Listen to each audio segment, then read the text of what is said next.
no light to see. All those plans I made for myself, I got nobody else to lean on.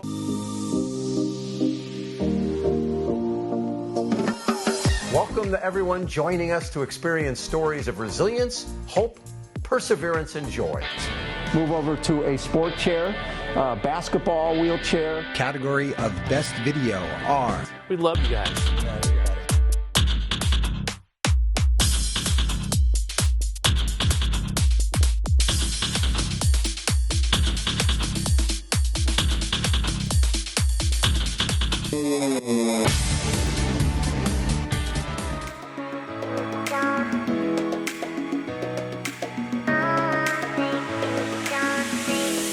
You are watching America Trends. I'm Mary Burke Godwin, chatting with Scott Silverman, the CEO and founder of Confidential Recovery. We're talking about the opioid epidemic as well as this fentanyl crisis that we are in our country right now. And before the break, you were telling us this incredible stat that I wonder if you can go back to the beginning of that.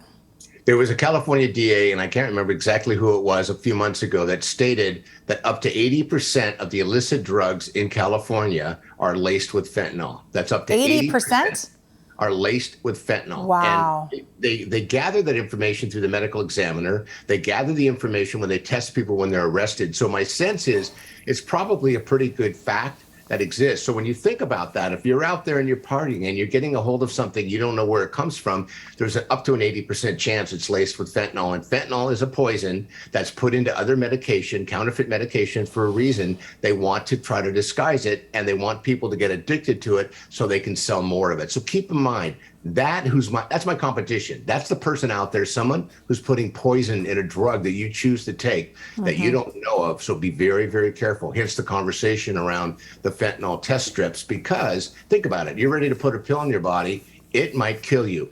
Why would you not double check, hesitate for a second, use some common sense, and try to make the right decision and make an informed one? And the rate of it killing people is exponential compared to even a heroin overdose, right? The chances are more likely.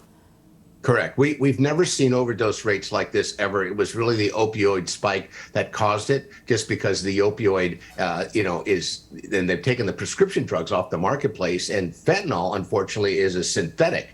So what happens is people are making it, and it's not being made by pharmaceutical companies. Right. They don't use any kind of quality insurance. And the manufacturers and distributors really don't care what happens to you, because they buy it cheap, they sell it cheap, and it's a good business if you want to be in it. But who wants to be in the business to kill people on purpose with a product every day? Who does that? Right. Wow. There are some people out there, apparently. I want to talk about something. I'm actually going to be emceeing an event that you have put together here in town by a gentleman. So it's called Living Undeterred Tour. And it was a mental health initiative brought about by a father, a man named Jeff Johnston, who lost his son to an overdose. Am I saying that correctly? Yeah, you have, and it's fascinating. Great guy. We've just met online, and we spoke a few times, and he'll be in San Diego August 11th, and he's going to talk about his experience and what happened. And not only did he lose his son to opioids, but he also lost his significant other to alcohol. So here's a person who's really been through the trenches, if you will, and part of what he's doing going across the country right now in a motorhome that's causing him more aggravation than he expected, he tells me. To spread the word about making informed decisions, not to do more studies, but to understand that there is hope and help, and that we need to take a hard look at what we're doing in our decision-making process. And if we're going to make a decision to party, we should be very careful with what it is we're putting in our body. So he and I are really aligned with our thinking. And again, he'll be here August 12th, just a few weeks away. And you, Mary, you're going to be our MC. So we're real excited about that. And our goal, we have a variety of people on the panel, experts, if you will, not just criminal justice, but treatment providers and law enforcement and first responders and psychiatrists who are going to talk about this. And we hope people will join us. It's, again, August 11th, and Living Undeterred is a campaign, again, that's going on nationally. So we're very proud to be a part of it and be one of the hosts that will be welcoming Jeff. It's interesting that it's called a mental health initiative. I wanted to bring that up because I do feel like they're interchangeable. Mental health not all people that suffer from mental health issues are also addicted to substances, and vice versa. Not all people that are addicted to substances have mental health issues, but a lot of them, and we kind of don't know what starts first. It's the chicken or the egg, right? And they're very interwoven and interconnected. So I do see a parallel of what you do with what he's doing. And I know that there's some talk about guidelines for being a supportive parent, because we're talking about these young teens that maybe feel like they need to go explore and do these things. Maybe they feel too much pressure. Do you have guidelines for parents that have teenagers like me, on how to raise these kids to not feel like they need to go turn to drugs and alcohol? I really want to suggest to parents that this is not a skill set that most of us got, growing up as parents, that you as a parent really need to, and I mean you literally, Mary, but parents need to seek knowledge. They need to get information. When a kid goes to wants to try a workout in sports, you'll seek out a coach. They'll work extra after school before they'll study. They'll watch YouTube. They'll watch other experts, and they gain the skill sets. We have to have that same kind of drive and passion with our children so we can keep them alive and help them get the tools they need to survive.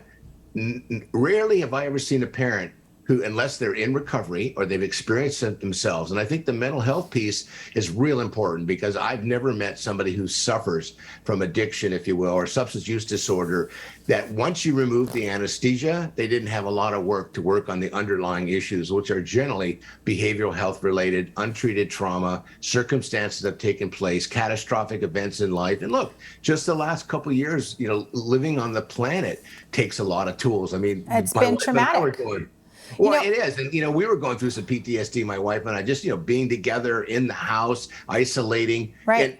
And nobody knows. No one's been through this before. So it's important to get educated. I wanted to just touch base. We only have a little bit of time left, but that you mentioned the word traumatic or trauma. And that's an interesting topic, because a lot of times when I hear that word, I've in my past always thought, oh, it's a catastrophic event of a fire or a massive, shooting, murder, this big crazy thing that's up here.